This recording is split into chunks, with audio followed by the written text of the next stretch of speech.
Hello, guys. Welcome back to another Ball Over Passion stream. Today, we're going to be discussing the transfer market and how it went for each and every team. I'm Willow, and today we're joined by Z, George, Manzi's Hot, Samuel, and Dan. I think we better get straight into it, boys. Start with Arsenal. How are we thinking? George, you're on mute, mate. Sorry, guys. Yeah, it's a weird one because I think there's some good, there's some bad, and overall, it's a tough window to assess based on your peers. If you're constantly looking at your neighbor's lawn, looking at the shiny toys, it can be very tough to think that we've had a great window. I look at it in kind of different steps, really, where we addressed a massive floor to this team, but we didn't necessarily add any level raisers. And every signing had a purpose. There was addressing of holes, but again, there wasn't a superstar pairing. And so while outgoings also were quite mediocre, for really being honest, you got to pair it with maybe the good of some contract renewals of our youngsters that are kind of on those death row contracts. And so you look overall, and I gave it a 6 out of 10, very generally, without going too in depth about the specifics of the transfers. But that was kind of because I felt as though we addressed absolute gaps. I still felt we're light in center midfield. I would have wished for something else. I think everybody who follows me knows what kind of midfielder I want in the back. And so I didn't really get that. But we did address some very vital positions. We got upgrades in 3 starting positions in the squad. I think that's absolute in terms of center back, goalkeeper, and right back now. And we raised the floor in terms of some depth signings. But again, I don't think I found a level raiser. So it was tough for me to really grade it much higher than a 6 because I just feel as though we needed a little bit more. But outgoings and renewals aside, I don't think it was crap as much as people are putting out on Twitter.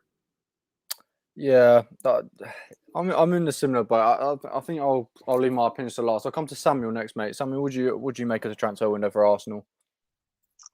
Yeah, I agree mostly with what George was saying. I think it was very disappointing to still see sort of the same midfield, same attackers as last season, other than Odegaard signing now for the whole season and long term. So even though we've made some good defensive signings, I think for the money we've spent, I would have liked to see something a bit more, something that was more transformative, attacking wise. Not happy with the amount of outgoings as well. I think we could have got rid of more deadwood than we did. So yeah, I gave it a 5 out of 10 actually. Okay. Maybe that's harsh, but I do think we've set ourselves up well for the long term, and I do like all the signings on an individual basis. But I just feel like when you have sort of a young rookie manager combined with a technical director that isn't too experienced, then a lot of the signings being 23 and under to me is not good enough, especially when you're replacing players like David Luiz, who were big personalities and as someone who we relied on as a leader. So even though I do like all of the players that we've signed, I think we could have had more of a balance in terms of the more experienced personnel that we could have brought in. And with Willian leaving as well, I think I would have expected another maybe attacking signing just based on how much we used him last season.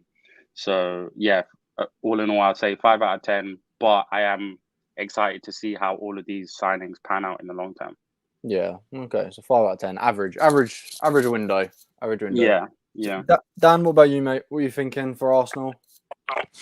I thought the window was an okay window in terms of the fact that the profiles we targeted, we got at least. I still felt like outgoings was very poor in my opinion. We didn't get every player we thought that would leave out, and if we did, we got them for minimal fees or for nothing. Like for example, with Willian, we sold him. I think he walked away from his contract for him to go. Which for me, I just felt like we should have at least tried to get a fee, or players like maybe Eddie Reese. we could have raised some valuable funds there, and we didn't let them go. Instead, we sent one on loan, and then one chose to stay. I'm not sure the reasons why, but we didn't sell Nketiah, which I felt like we should. But in terms of the ingoing, the people coming in, Ramsdale, White, I felt like these are profiles that we targeted. They're good profiles, profiles that will give us more depth in long term, because we've seen how poor our depth is. Especially, we saw that against Man City, and I felt like these signings will be helpful to make us stronger in the long run. So I gave it a 5 out of 10.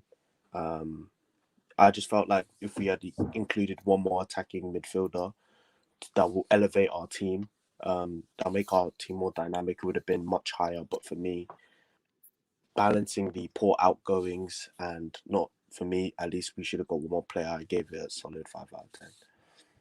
Yeah, so we're currently seeing a theme. I think everyone's kind of agreeing that it's been quite an average window for us, but there's been some good points and some bad points. Z, what about you, mate? What are you thinking? Arsenal?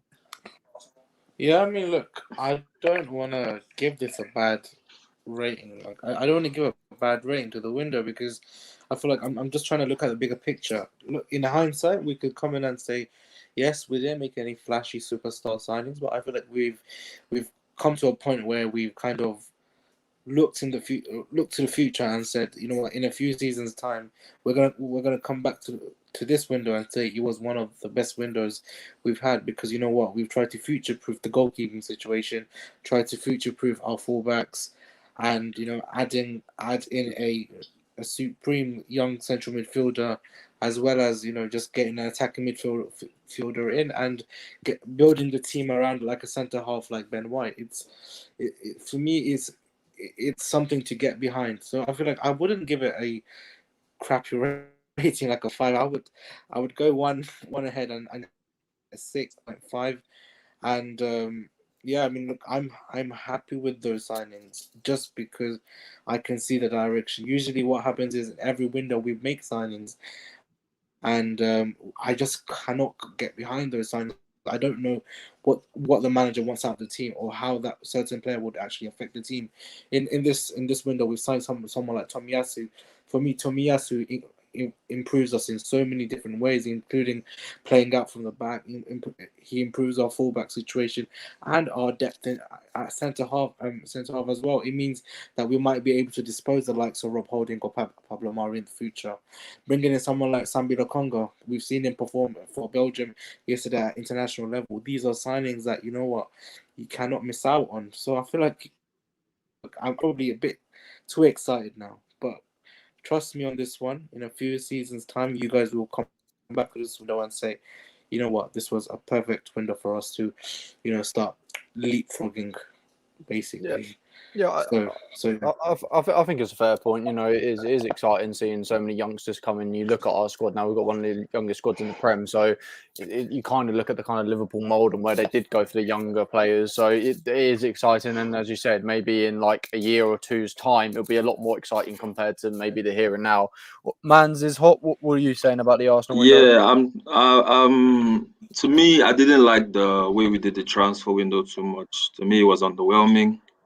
I thought that Odegaard wasn't the best attacking midfielder out there, along with Maddison, but it was like we were really like focused on those two guys, and it just felt like there were so many options. There's Damsgaard. He was so good for what was it? Norway? Was it Denmark? Yeah. Denmark. He was so good for Denmark. I mean, there's Soteldo. He's a guy that plays in Toronto.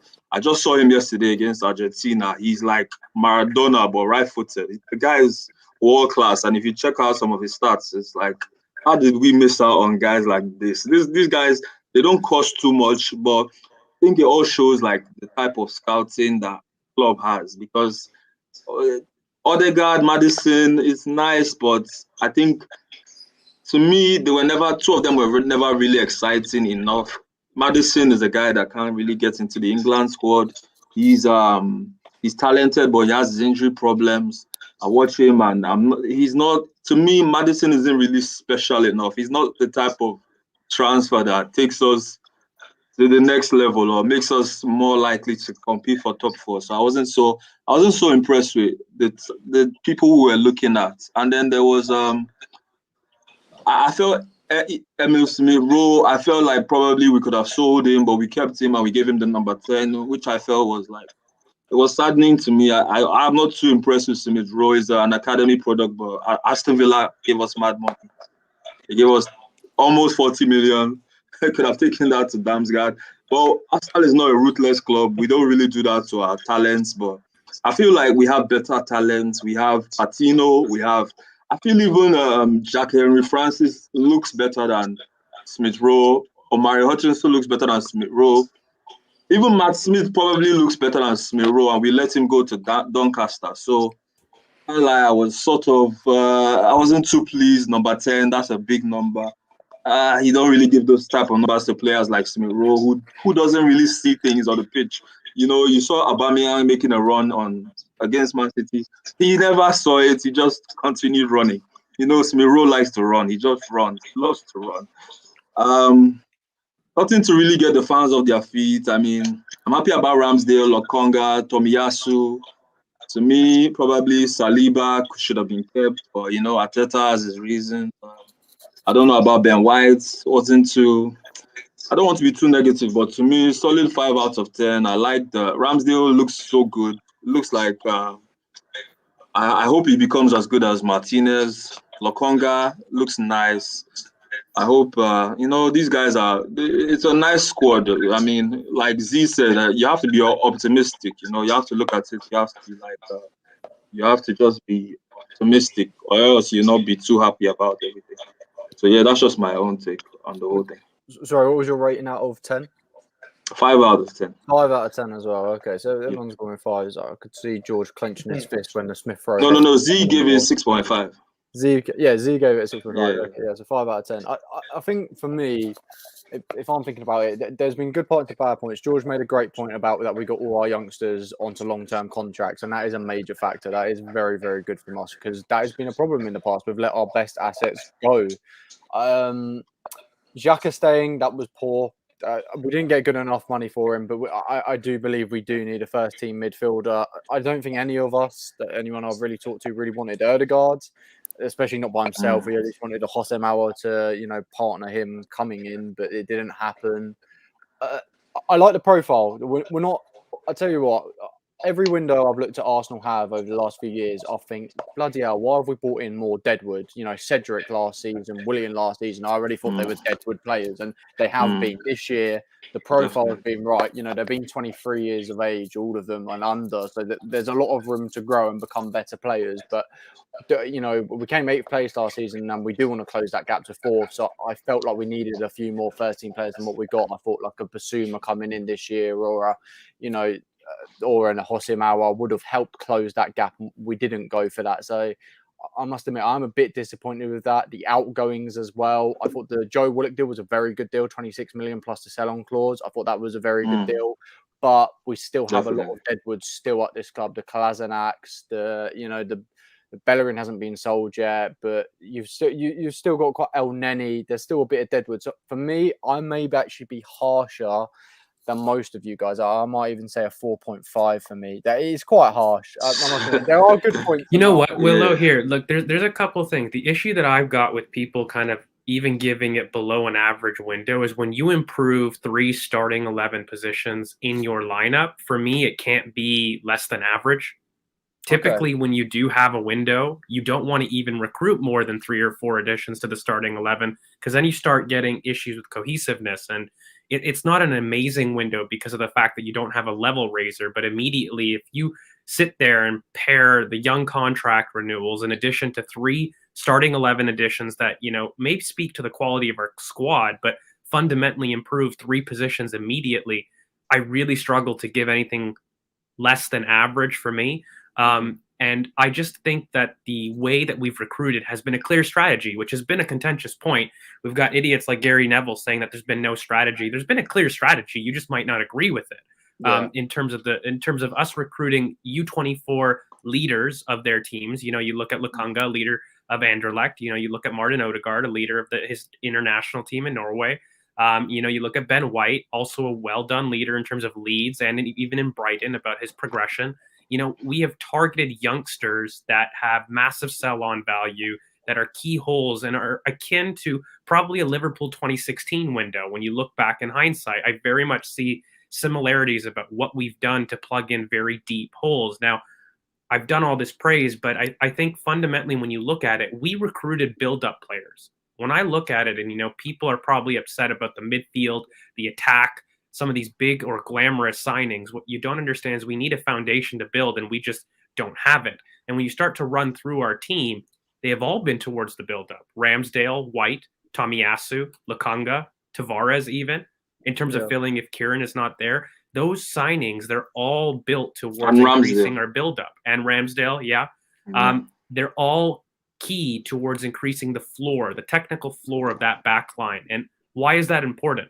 I always have these arguments on Twitter that we don't score goals, not because our forwards are poor at finishing. It's actually quite the opposite. If you look at Aubameyang, at some of his stats, he's actually in the 90th percentile for XG scored in open play. And so I don't think we have an issue with output. What we do have an issue with is creating chances. And that stems from the fact that we have really poor technicians in the back line that make constant mistakes, that let easy goals in, or they hold up the play and we're unable to progress to areas that are more dangerous, but more frequent for our attackers to get more shots. And so what was very, very clear that, Mikel absolutely recruited towards increasing the buildup of this team in the hopes that we see better chance creation throughout the season. And I think at the same time, it's okay to criticize because it wasn't a glamorous window. The outgoings were poor. There was a lot of poor business. But I guess just to summarize, I just really struggle when you kind of commit your long-term assets and Kieran Tierney, these major contract renewals on kind of death row contracts, Emile Smith-Rowe, and then you add the little sprinkle of you've improved in 3 starting positions and you've got some key depth options that potentially could be key fixtures in your first team squad moving forward, namely Lakanga. I think when you do business like that, it becomes really disingenuous for me to rate it really anything less than a 50% if I'm really looking at it. I don't think it makes it 90 or great window, but I just struggle when it's poor, keeping those things in mind. Can I just follow up quickly, because I feel like there was a comment that Matt made, I think, earlier, and it said that it was unclear whether it was like a long-term project. Like, obviously, I think in 2-3 windows, we'll see this team in terms of cohesiveness and in terms of fulfilling their potential really come to the fore. But I think one of the problems that I had maybe was with like transparency. It's not maybe the fact that I disagree with the transfer strategy per se, but I think the problem is when it's about more maybe like managing expectations. Because for me, when I saw that we had money available and the amount of money that we were willing to spend, I was expecting something more transformative, and maybe that's my fault, and that's why I've given it what can be seen as a harsh rating, because it's bang average at 5 out of 10. But I also think it's sort of to do with what I was expecting at the beginning of the window and what is coming out now at the end, which seems to be geared more towards, and what we've clearly seen with the signings is this is something that is a really long-term project. And so there might be, like growing pains this season and the next season, for example. Whereas at the beginning of the window, I was expecting, because of the money we had, that we would sign players that can fit in straight away and are leaders that can, which we have done to some extent, but can really transform our team in a way that there's maybe less growing pains compared to the amount of youth that we have, where I fully expect them to essentially be learning on the job to some extent. So yeah, maybe it's just because of like managing expectations. And if Edu came out at the beginning of the transfer window and said, look, this is what the strategy is and this is what maybe we should be like looking forward to, then maybe I do give it, for example, a 6 out of 10. So yeah, I could be being harsh. Like I said, I do like the signings individually. It's just it wasn't part of my expectations from the outset. It's why I make I'm sorry, I just want to compliment towards a Liverpool window just really quickly, because if people remember in 2016, when you're looking at a rebuild, a club that's been in decline for absolute years, and I think we're in similar boats, when you look at that window, it was a high income spend of spread over many players. And the following summer, what did they do? The Allison and the Van Dijk. I think we were a summer before, due to COVID the year before, we weren't able to execute the business that we wanted. It delayed a lot of things. And I see a very similar progression in terms of what the club's mentality was going forward, in terms of let's stem the bleeding, let's control the buildup because it was really, really poor, and use this fund to kind of plug the stemming holes. A marquee summer I expect in the future to complement this, but we did spend 150 million pounds just for people. So I hear the questions on fund allocation though, because I would have spent the 150 differently. I would have. Yeah. Sorry, what exactly would you have done particularly differently? For me, I have always said I had my window of my Awar, Basuma, Rydal Baku window with Thierry Small as a free signing for backup left back, and I would have gone, a Pedro Neto or an Onana in the immediate term, but just as a different use of funds right now. Were we ever going to be able to get a guy like Livramento? Was that ever going to be like possible, or was that impossible because he's like a top talent from Chelsea? Because you see some of these deals and you're thinking, is this guy, we could have given him something attractive. Well, I think you could. I mean, Arsenal have the pulling power. It's more a case of, is Chelsea willing to sell to a direct rival, which I really don't think that they would do. But unless it's the bad players.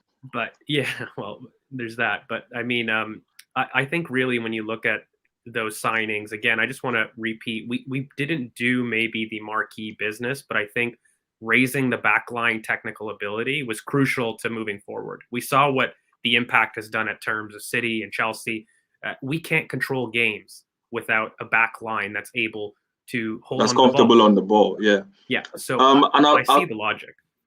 I think we had the right idea about the transfer window. I've just seen someone talk about the midfield. I think personally, I don't think Bissouma is really like, I don't think he offers enough of a premium. Like, he doesn't really, I don't feel like he was worth the type of money, he was going for. And, for a club like Arsenal that needs strengthening in more critical areas, I don't think Bissouma was going to be like, he was not really going to be a revolutionary player to the team. I don't really see him that much better than somebody like even Maitland Niles, although I've not really seen Maitland Niles too much in the midfield.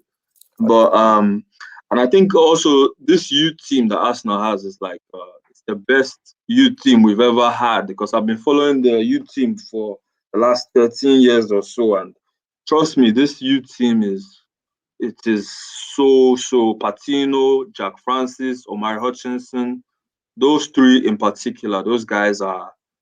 Yeah, we do. Those guys are talented. We do have a very good youth team. But just to wrap up on Arsenal, I think just to give a reason why I gave my thing so low as well is just because, George, you are right. We have done a lot of good things, but that's why I rate it about a 6 on incomings. I do rate it. But when you look at outgoings, for me, it's about a 3. So you put them numbers together and divide by 2 and you get that 4.5. So that's why the levels is so low. Yeah, that incomings, you are right. I guess maybe because we've done the contract extensions, maybe I could bump it up by another 0.5 or another 1, maybe. But I don't know. I think, actually, before I move on, because CK has just joined us, I'll quickly brush over to CK to talk about the Arsenal transfer window and what he rates it, and then we'll move on to other clubs. CK, what's your thoughts, mate?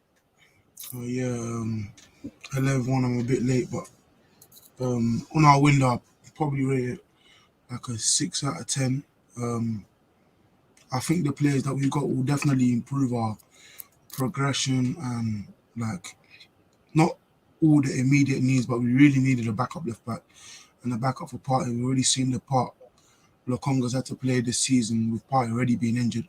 So I think those 2 signings will definitely help us. And I think obviously Ben White got COVID and Tommy Tomiyasu came on the last day and Ramsdale came late as well. So I think them 3 will have a big part to play in the next couple months, and obviously Odegaard is already here, so we know about him. And I think we should have done more outgoings, but I like that we gave Reece a loan. Guendouzi and Mavropanos are basically gone. I think Renison will leave next year. But yeah, to keep it short, I think our window is probably a 6 out of 10. 6 out of 10. You Yeah. know, star quality. I think most people are, but we're all in and around the same kind of numbers, 5, 6. So fair enough, mate. I think we'll move on next to Chelsea. Chelsea have had an interesting window. They haven't had many incomings. They only had 2 incomings, and they've had a lot of You had outgoings. I 3. think. Pardon? 3. You had 3: Lukaku, Saul, and Bettinelli. Oh, are we counting Bettinelli? I guess you can count Bettinelli. You're counting him. I guess you can count him. He's a bit of a Scott Carson deal, if you ask me. But yeah, okay, the 3 incomings, and they've had plenty of outgoings. George, do you want to kick it underway, mate, with Chelsea? So with Chelsea, I don't know. I'd be disappointed if I was a Chelsea fan. I'll be honest with you. I mean, you address the biggest need in that system, right? When you look at Tuchel, let's break down what they've got, right? You know, they've got this 3 at the back system that draws tons of similarities to what Arteta used going into the 2017 FA Cup run in terms of how they build up. It's very, very similar in terms of overloading one side. High volume of chance creation is probably the difference that, you know, Tuchel's been able to implement in that system a little bit more. But I wouldn't say they create high quality chances. It's a lot of volume of chances, but I wouldn't say there's a high quality chances in terms of Chelsea. But what they were missing was a person to put the ball in the back of the net. And, you know, they got arguably the best 9 on the planet. So immediately you start to look, that's a really flashy purchase. I think we've talked on this channel about Lukaku. I don't think he reaches the heights that he did in Serie A, but I don't think he's a flop by any means. I think he does extremely well. I just don't see him as a 30-goal a season striker. I think he has a very respectable, 15 to 20 within the league personally. He'll be in the race for the Golden Boot. So it's good business in that sense. But then, in my opinion, if I was Chelsea, I would have rather had a much stronger DM. I would have much rather had, an extra center back. That Koundé deal really hurts them.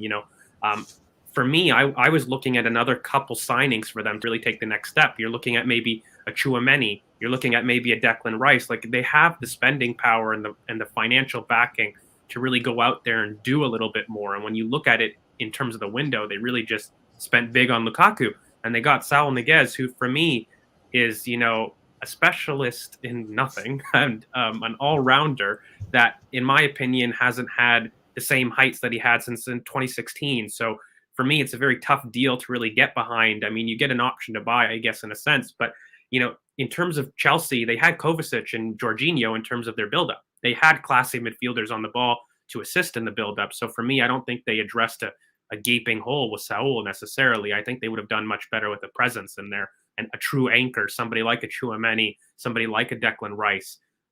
So for me, like, when I look at the window, they definitely needed less to do, but I can't rate it by more than a 7 out of 10. I mean, Lukaku's such an excellent player himself, but they didn't address clear gaps in the window for me. I mean, they could have used with, another versatile forward for me as well. And they could have done, again, with the midfield and center back. So without addressing those clear holes, for me, they definitely had a better window than most, because you get the best, arguably one of the best 9s on the planet. So you can't say it's poor, but I do think they've missed a trick. I'll be honest with you. I think they had the power to do something more. Even if you wanted Boubacar Kamara, cheap, last year deal, somebody I would have loved Arsenal to have a look at. They would have done a very good job in that Chelsea midfield. They need an anchor, in my opinion. They needed another reference point. So, yeah, they definitely signed, a world-class striker. But other than that, they left gaps in their team that, I wouldn't be happy with, particularly with their financial backing. But they did have really great outgoing. It is worth mentioning in terms of even the market themselves, like getting 30 million for Kurt Zuma, as well as, their Fikayo Tomori deal is really quite good, 25 million. And then the Roma deal for 34 million with Tammy. So, like, their outgoings are excellent. So that's probably why I rate it more of a 7 out of 10. It's just, I felt that they've kind of missed out on 2 glaring holes in their starting 11, even I would have rather had. So for me, it's tough to really get into like the 80 or like the A percentage in terms of I'm going like American style grade. It's probably like a B, in my opinion. That's fair enough. Dan, what do you think of Chelsea's window, mate? It's interesting to say about Chelsea's window, because if you look at it in terms of the incomings, as George said, I felt like there's a lot more they could have done for the business. Wait, can you guys hear me? Yeah. Yeah. Oh, okay. I think there's a lot more they could have done in the window, considering the funds they've had. I felt like they should have brought a physical reference for DM, and I felt like they should have brought a centre back, especially with Zuma leaving. I felt like they needed another centre back that is calm, composed. As much as Silva is, they needed that, replacement for Silva, and I thought Kunde would have been perfect for that. For D, I do agree. I think they needed a physical reference for DM to take the burden off Kante, and they didn't do that, which makes them vulnerably weaker. So in terms of incomings, I would say it's either a 5 out of 10. But in terms of outgoings, I would say it's a 7.5 or something. So for me, in terms of average, I would say it's 6.5 for me personally. 6.5. Yeah, out of 10. Chris, what about you, mate? What are you saying for Chelsea's window? You're on mute, big man. Yeah, I am.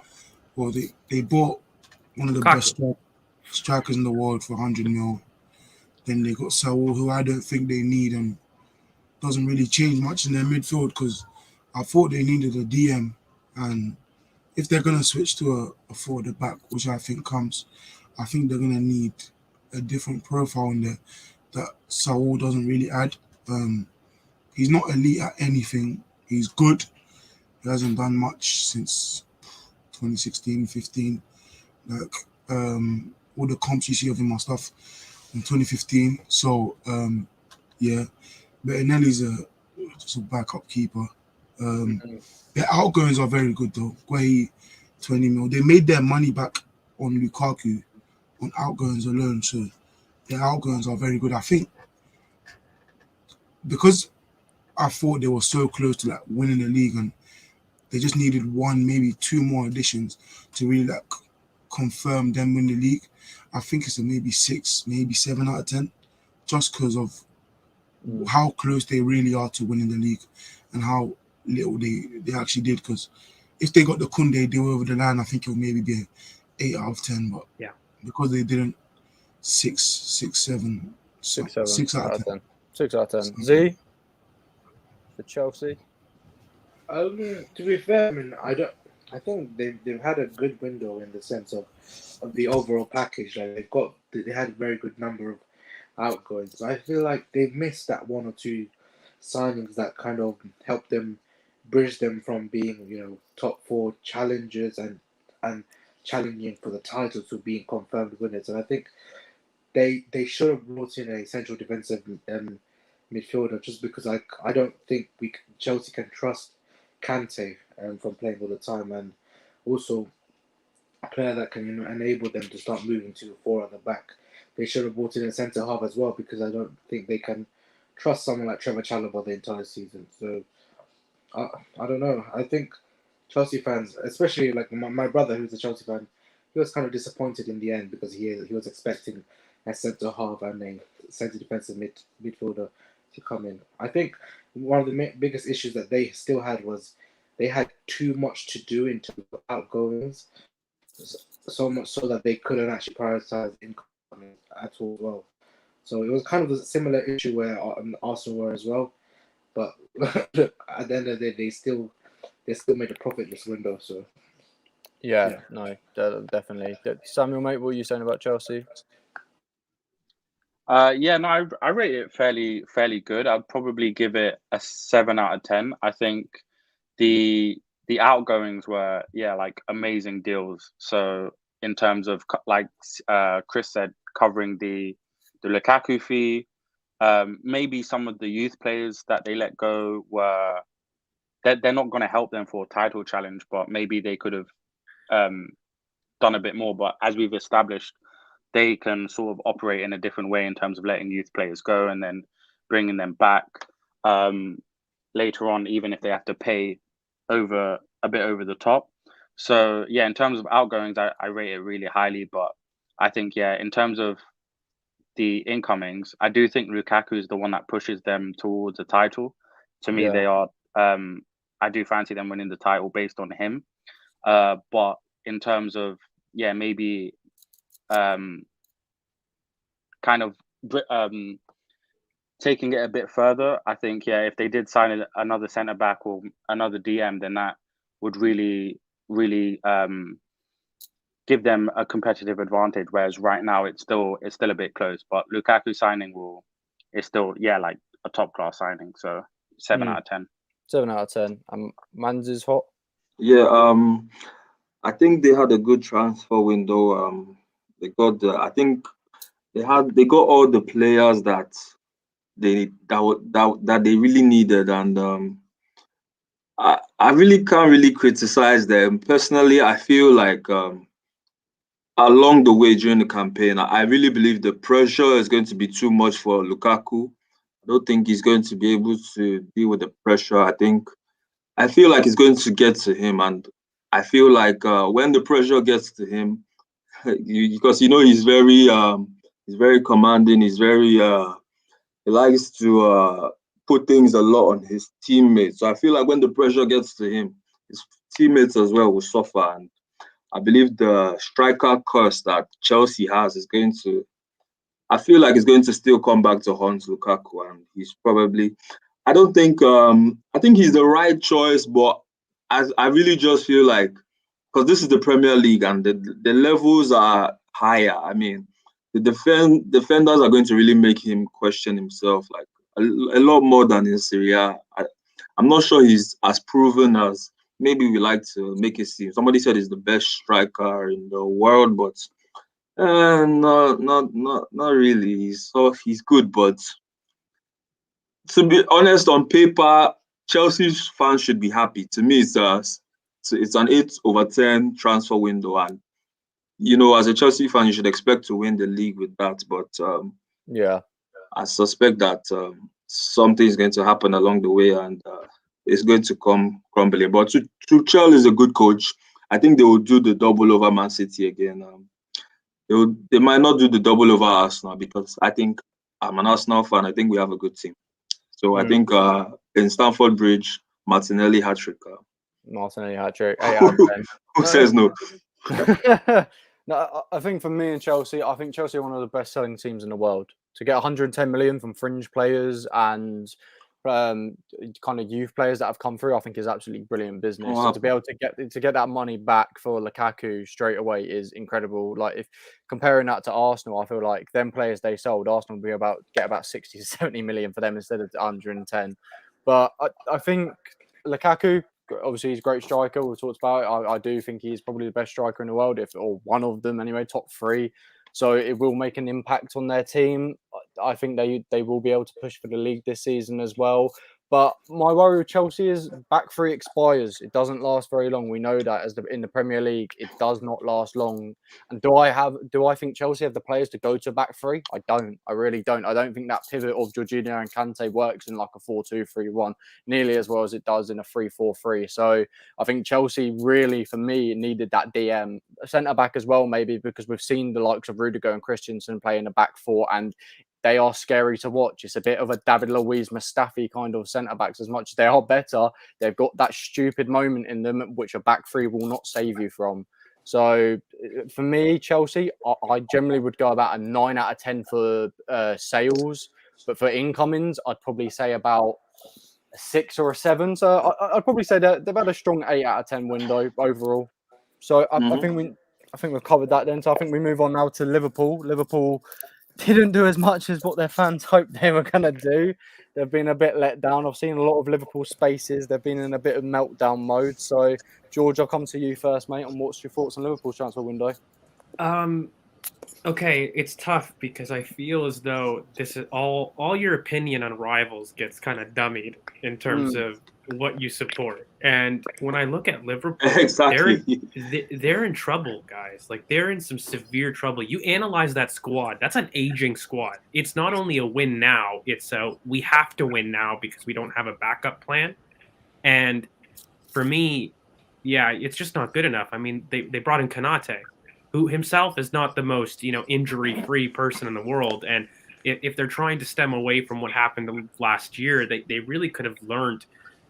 They really needed probably one of the most work in the top 6 teams, in my opinion, because right now they have a lot of aging players that, I think have their last legs, particularly in midfield. When I look at, Henderson, what is he able to really contribute to the midfield at this point in time.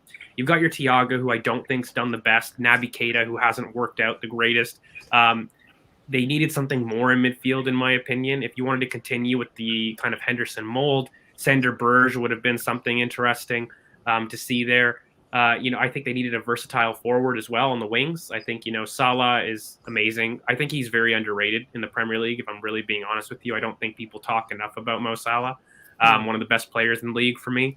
But then when you look at Mane, who showed signs of decline, I think Jota is going to help with the Firmino transition, but I feel as though they were a versatile forward away, a couple midfield signings away, because Wijnaldum's a big miss for them, both leadership-wise and how he oriented the press, and he was able to kind of almost stave off the asymmetrical nature of their side, because, you've got Trent and Robertson who are going to bomb on, but, Wijnaldum did an immense amount of work in that midfield, making sure that dynamic worked. And, we've even seen in the last couple times that, I don't think Harvey Elliott is really the versatile forward that they need. I think he gets in the way of Salah. So they're going to have to find a different way of playing. And I just felt as though they probably had the worst window in the top six, in my opinion, because I felt as though they really needed some extra stuff there. And they actually got weaker, in my opinion. They added a center back, but what they lost in midfield with Wijnaldum was really big. They didn't fix it. They don't have somebody capable of really doing that role beyond maybe Curtis Jones at a push, maybe Trent Alexander-Arnold. And this squad just needs a massive refresh, and I'm worried because Klopp does this. He has an expiration date to his rebuilds, right? And we've seen this with Dortmund. We've seen what he's done to Dortmund. And, he's an excellent manager, but there were just some very obvious needs that they didn't do. I think they could have used a backup right back that, they really could look at. It seems like they want Curtis Jones in midfield, which makes sense. But, they were probably two midfielders, two center backs, in my opinion, because they have such poor injuries, as well as potentially, a backup goalkeeper. I'm not a fan of Adrian. I think it's really poor. They're a whiles away. And for them just to get Konate, for me, it was a big risk. I like the signing. It's a great signing, right? 36 million pounds, I think it was. Release clause, so not much negotiation. But, I think if I was Klopp, I'd feel let down. If you're looking at Liverpool to challenge for the league, I think that's a pipe dream. I'll be honest with you. And I think they're firmly challenging top four. And I would actually give it, probably a 3 out of 10, mate. Like, I don't want to sound too harsh, but I mean, Konate is a good purchase. Like, it hits all the big things that you want at a deal, right? Cheap price, undervalued, excellent key piece, probably an elite prospect. I wouldn't say, he's anything more than, an elite prospect at this moment in time, but that's a good purchase, right? So for me, I can't go to like 1 or 2s out of 10, but man, to lose Wijnaldum, to not replace there, to not address key positions on an aging squad, I do worry for them. I really do. And I don't know if this squad is set up for a new manager. That's the other thing. Like, I don't know what Klopp is leaving for somebody to work with, because that midfield's aging, those wingers are aging. And I don't think that youth-wise they're up there. They've got their good prospects, don't get me wrong, but I don't think they're like Cobham or they're the likes of Hale End in terms of producing talents that can get them out of this. I think they're due a big rebuild. Chris, what do you think about Liverpool and their window? I think it's a 3-4 out of 10. It's the second time where they do barely anything. And last season they signed Harvey Elliott for 1 million, which is all they did, and Jota. But last season was what they did most, and they only got 2 signings, which was nothing. And then now they signed 1 player when they need a lot. They lost Shaqiri, they lost Wijnaldum. I was even looking at when they played Chelsea, looking at their bench options, and the only person they could have brought in the front line was Minamino, which is really isn't enough. They need attackers because Mane looks finished. Firmino never offered enough goals anyways. So Salah's the only starting consistent goal scorer. Then you have Jota, who is now getting consistent goals, but they lost Wijnaldum and they lost Shaqiri, so they lost 2 midfield options and they didn't replace them, and they were already thin anyways. They have no backup right back, and essentially all their centre backs get injured a lot. Their backup keeper cost them when he plays. So they really didn't do enough this win. I think 3 out of 10, but their owners are going to feel it after this season because their core is average age of 30, I think. So yeah, their owners going to feel it next season from their fans.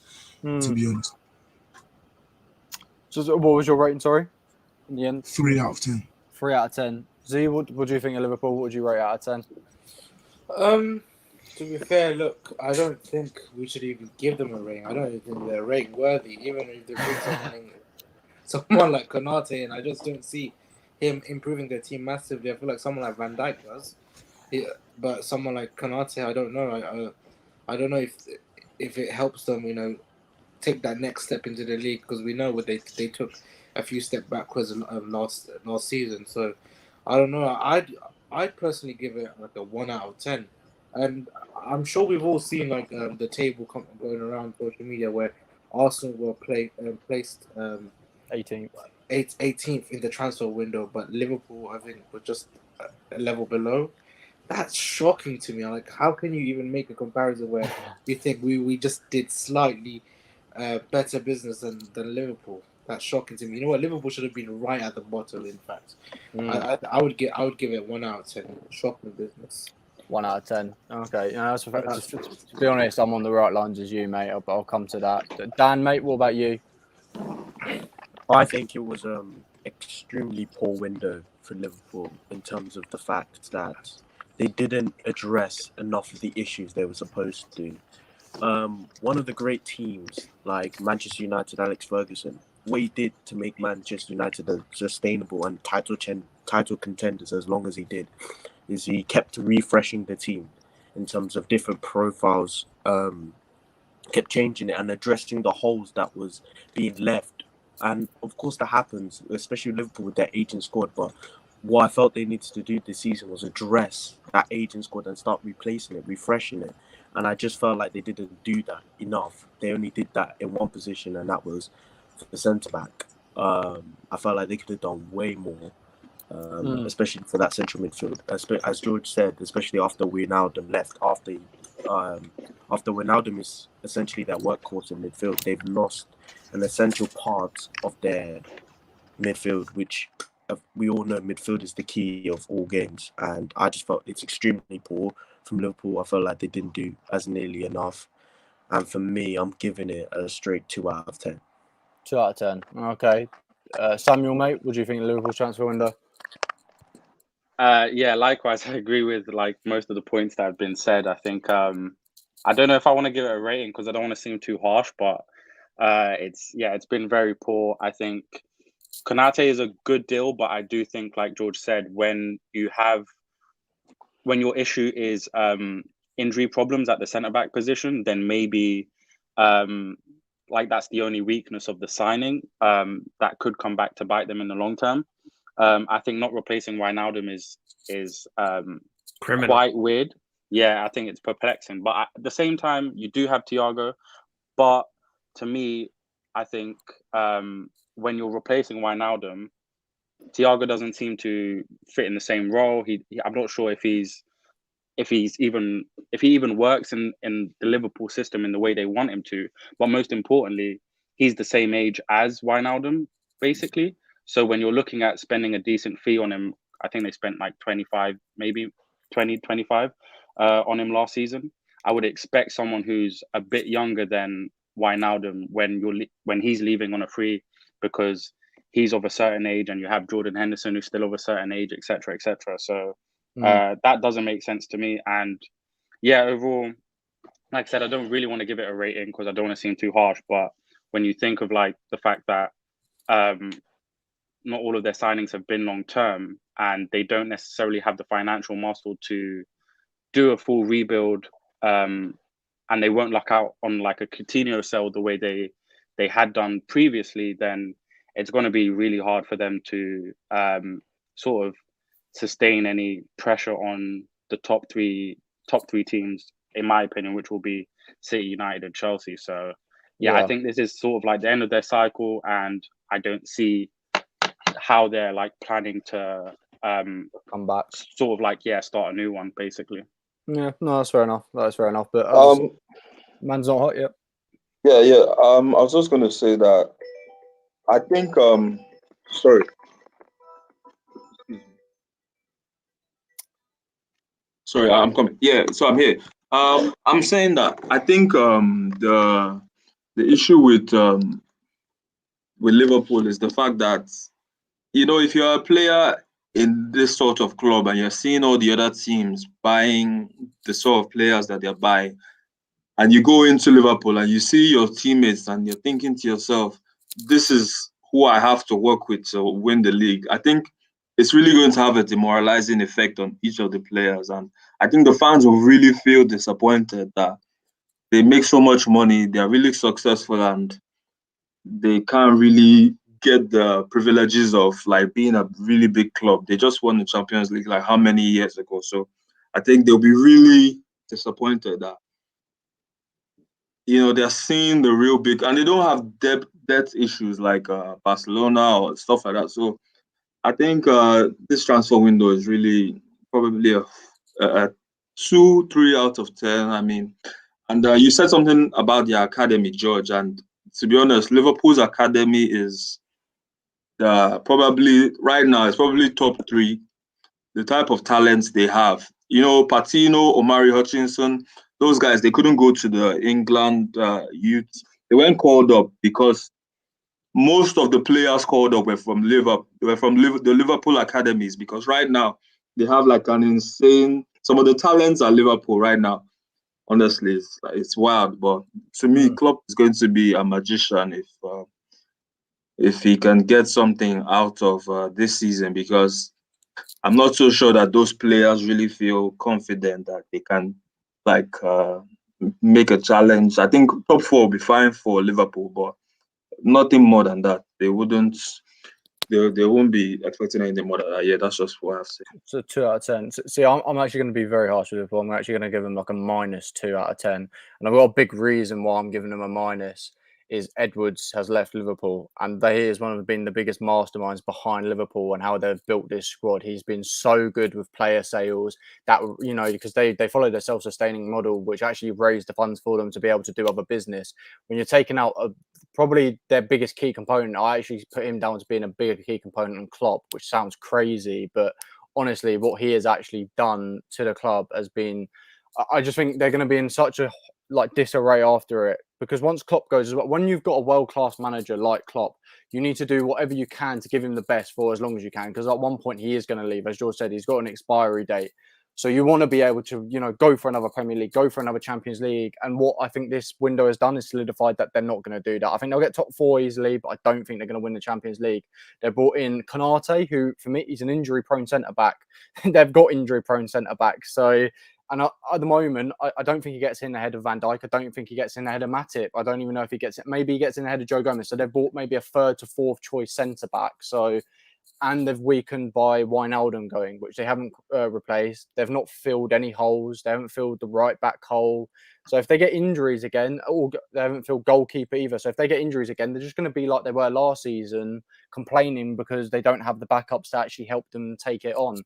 So, and they've still got Bobby Firmino, who's underperforming, and he's done for years. Mane's not come. I still don't think he's back. Mate, can I amend mine? Because I think your Edwards point, I didn't even think about that. It's a 1 out of 10. That's the type of no, because he is the type of stabilizer.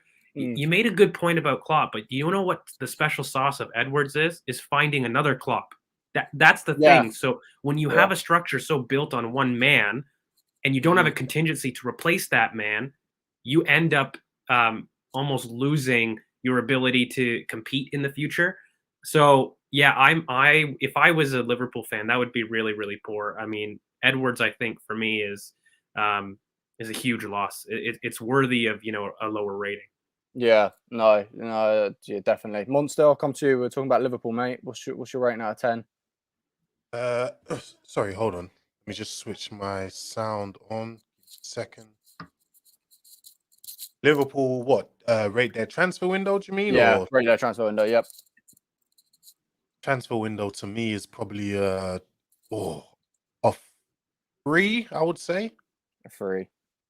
it's like I'm not trying to be harsh or anything, but Don't worry, we've been harsher. We've been harsher. So I yeah, started at a 3 and I went down to a 1 because of Edwards. You know, I thought their window as a whole was probably a 3, but I think the loss of Edwards is going to be really huge. destabilizing It's to huge. that club. it's a horrible window. And if you actually look at it, you know, just with the way they've been moving the transfer market could potentially end up, you know, letting or forcing Klopp to leave. Mm. It's, Yeah, it's that bad. I It's think bad. for me, I'm not even trying to get clicks in or anything, but I honestly see because of Edwards leaving and what they're doing, I don't think Klopp will be there in the next like 3 years. I see Liverpool in the next 4 years going back to what they have been for like the previous 10 years before this. I really don't think they're going to come back.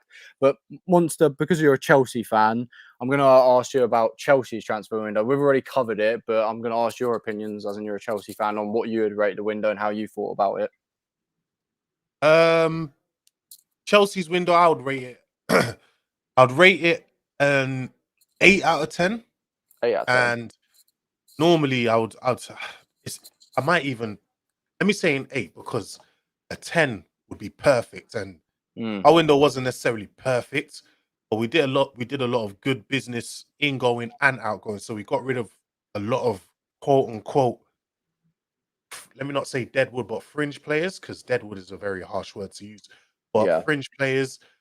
We also sold some young academy products that have never played in the Premier League before. Also, obviously, we brought in a top 5 striker in the world in Lukaku, and we brought in a very good 4th choice, if you would say that, depending on how good this guy comes into be, could end up breaking his way into the team. But for now, as a 4th choice, we brought in a very good 4th choice midfielder. So Chelsea, if those our main issues in this transfer market was a striker, a centre back, and a midfielder, but with a centre back situation. Trevor Chalobah came in, brilliant. So we didn't even have to go and buy a centre back. So with that being said, about 8 out of 10. 8 out of 10. Yeah, I mean, I don't know. We could probably just really quickly review. I know from a rivals perspective, when we were looking at the squad, I mean, we didn't do 8, but I think I did 7. And the reason I did that was I think my one worry was looking at, Chelsea's squad. I would have probably wanted a more anchor DM if I was in your position, as well as another center back in the case that you do have to switch to a back 4, because although the system's been excellent, I don't know if there's really much precedent beyond 18 months of a very successful back 3 system surviving. And so I don't know if you're going to come a point where you may have to switch. And I don't know if you have the that's why backs. I say we can, but that's the thing though, because obviously the next transfer window or the next the 2 targets for the next window or for the next summer is obviously Declan Rice and Jules Koundé. So although like you said, in 12 months or whatever, it might not be able to work, then we can, if we bring in a Declan Rice who wants to leave, who wants to come to Chelsea, he's a Chelsea Academy product, by then we can easily switch with him in front of our defense, and there you go, switch to a back 4. So that is obviously our next target again. Yeah.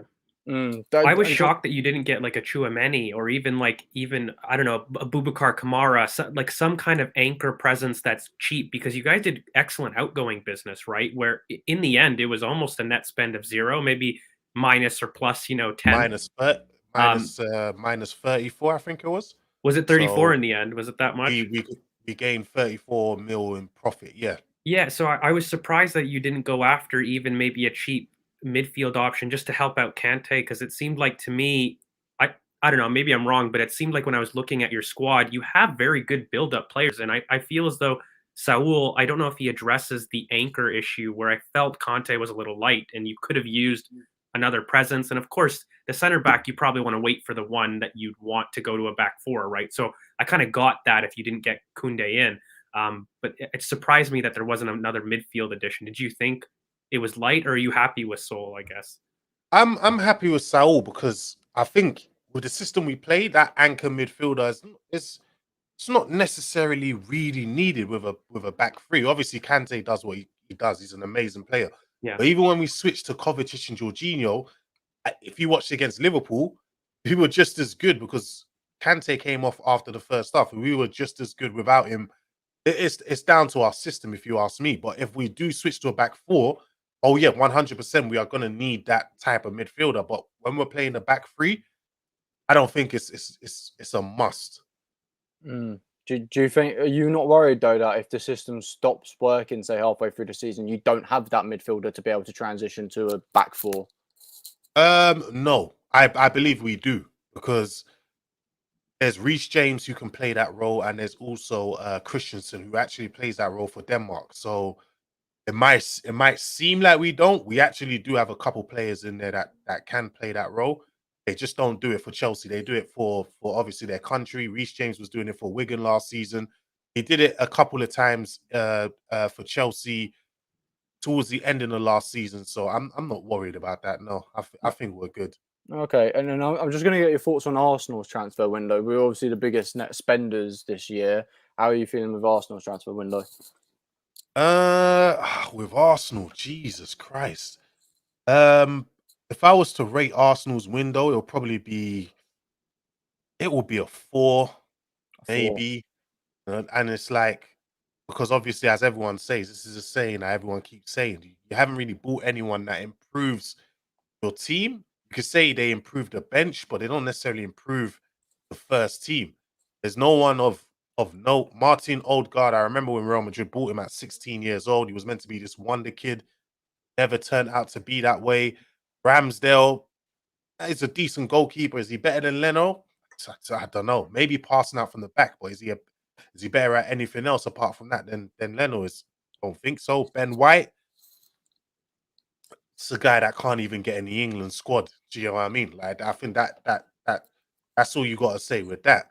And who else? Lokonga's the one I like. I really like Lokonga. I think he's a very, very promising young talent that could go on to be a great player. And I'm intrigued to see how him and Partey work out in a midfield partnership. And I think that one there, when Partey's back, well, apparently he's back now anyway, but if the two of them, if he's back and the two of them play together, I think that could be a very, very, very good and efficient midfield partnership. Yeah, I know from So- our perspective as Arsenal fans, we have such a poor back line. Like, you see what the squad depth is, and for us, Ben White replaces Luiz, who's just a different sort of ball progressor in the back. Ramsdale fits our system a lot more. I think, as you were saying, Chelsea's system, I think, hide a lot of maybe player individual inadequacies, but it works as part of a collective. And I think for us, we look at the Ramsdale, White, and even Tomiyasu signing, who we have no one at right back. Like, we have absolutely no one, and it's been a big problem in our build-up. So we look at those positions as unflashy improvements. We on the channel earlier kind of compared it to the Liverpool 2016 window, where at the time it was a kind of an incoming abundance of like 5 or 6 players that I think we look at in maybe a couple of years as really beneficial, but we just didn't move the needle. We never got a level raiser. And so it was difficult where we did have some improvements in the starting 11. That maybe speaks more to our squad quality wise, as opposed to maybe good overall. But yeah, we had similar, mate. I think on average, we were 5 in terms of power rating of our window, maybe 6. And even with Arsenal as well, it's that even their outgoings was really bad. It was I wouldn't say bad, because you got rid of Willian. To get Willian off the books, he walked somehow. He walked. It doesn't matter though. You got it. Yeah. He's gone. Do you know what I mean? That's all that matters. So, and he took a 20.8 mil. I think it was pay cut. That's that never happens in football. So for that alone, I think that's huge. But to give Xhaka that contract, horrible business. That right there is just, I couldn't believe that. Like, I thought he was off to Roma, only to give him, what was it, 3 or 4 years? Oh no, it was just 1 year in the end. It's just a 1 year extension. But still, but to even to extend his contract, that right there is, oh man, I don't know. I don't know what to say about that. That's just horrible business. So yeah, I don't know. I think Arsenal's balances out as a 4 or 5. I think I think getting rid of Willian alone, just getting his wages off the book and just getting rid of him, I would like applaud Arsenal for, but whether he walked or not, I would still applaud Arsenal for doing that. Yeah, that's big. I think I think it's good as well because normally it takes a long time for Arsenal to rectify our mistakes. We've kept a lot of deadwood players from the start for a long time. You think Mustafi see out his 5-year deal, being able to get Willian out after only 1 year shows improvement that we can get rid of players a lot quicker than what we have been able to before. But I think let's move on to a club that I think we can all say we all hate, Manchester United. Let's move on to their transfers. George, what are you saying for theirs? Manchester United is a weird one because I feel as though they had an excellent deal in Jadon Sancho. I actually thought it was a lot cheaper than even I would have felt kind of going in. I understood COVID, but you know how the market kind of ended up exploding. It was actually a very cheap deal, 73 million pounds for a player of that quality. It was excellent business. My issues are the next two. So the thing is, Rafael Varane is a good center back. I don't want this out to come out wrong, but I don't think it's the same Rafael Varane that people are remembering from years ago. And the last time that he's come to England, he's really struggled in terms of keeping up, I think, with the pace of the game. City, that Champions League performance, it wasn't great. And don't get me wrong, the deal at 41 million pounds is a good deal, but I think the kind of wages that you're giving him you need him to work now and work excellently now. And I don't know if I can guarantee that adaptation at this point. And Ronaldo, look, it's a great nostalgia kind of return, but I think it was the very last thing that they actually needed. They similarly, like Chelsea, needed an athletic DM. I would have liked another center back if I was them and another versatile forward. I think Ronaldo impacts Sancho massively. I think it almost forces him on the right wing where I don't think he's best. I think Shaw and Sancho could have been one of the better partnerships in the league, and I don't know if we see that combined with Ronaldo, Rashford on the left there, along with Cavani. Like, it just seemed inordinate to me that you spent almost $1 million in wages in Ronaldo and Varane per week when it clearly is an issue for United. They didn't buy a center midfielder because of squad space and wages. So as much as they do have money, it was an issue for them. So I just think it was just a really poor window for balance in terms of Ole. But then you got a world-class player in Jadon Sancho.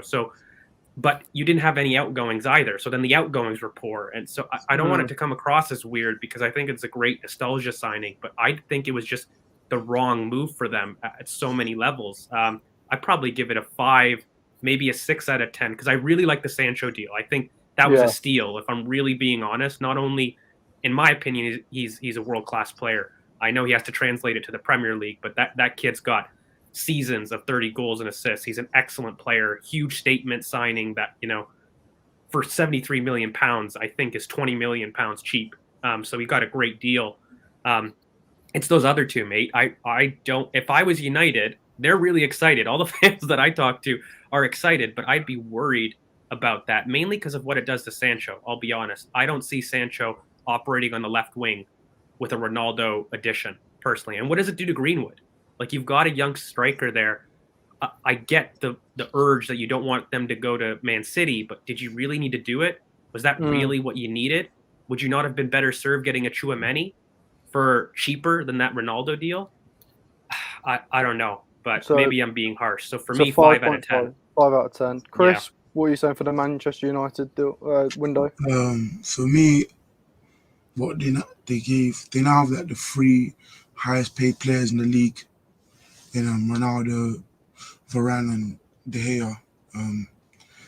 Ronaldo was a reactive signing because all their legends and that were saying we can't see him go to City. We couldn't see him go to City.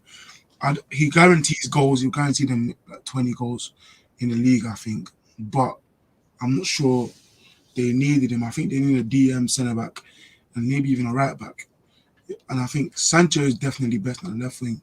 He hasn't even started well, and he's going to be forced out on the right wing because Rashford's back in training, and Ronaldo is obviously going to play striker. So, and they only sold Dan James. They did nothing else, and obviously got Tom Heaton for free.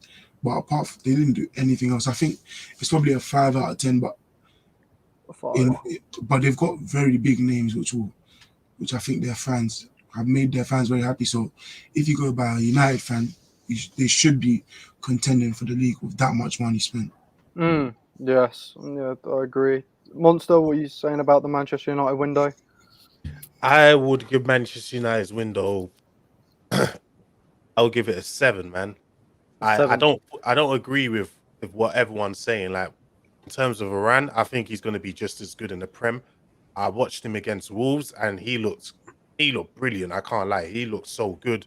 He looked like he was at home. You could see what he was, teaching. In terms of helping out Wan-Bissaka, he was covering what's his name's arse, man. What's this guy's name? Harry Maguire's arse a couple of times there as well. He was brilliant in that game. You're right though, in terms of they should have brought in a DM because that was what's way more important.